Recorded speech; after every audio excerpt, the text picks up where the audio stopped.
matatapos na po ito dahil itong mga kalat ay mawawala na.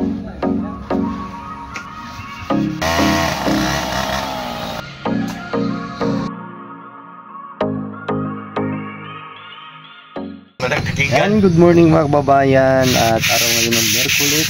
Ayan, sa pagtatapos ng bahay ng sister. Ayan na po yung kapatid ko mga kababayan. Nagsimula ng magliha. At kakain muna kami ng almusal.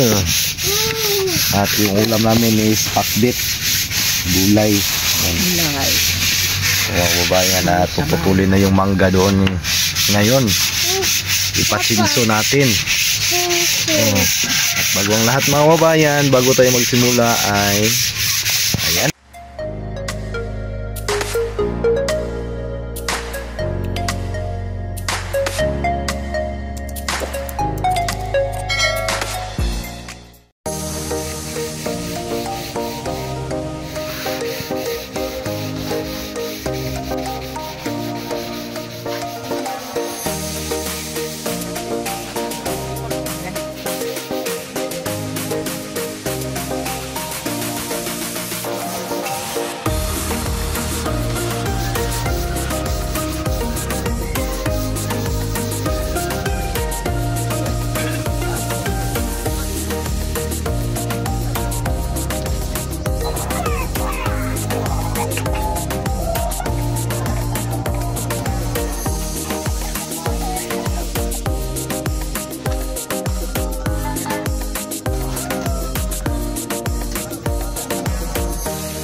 Yan, magandang hapon mga kababayan. At hapon na po ngayon dito. At araw po ngayon ng Miyerkules. At ito na mga kababayan, tapos na din nating hindi pa natapos pero konti na lang yung kailangan gawin para yung ritas na lang mga kababayan sa pintura ng labas ng bahay ng magkakapatid. Ayan, at papakita natin mga kababayan kasi yung kulay ng pintura natin sa half ay yung kulay gray. At pakita natin mga kababayan at yung mga natapos.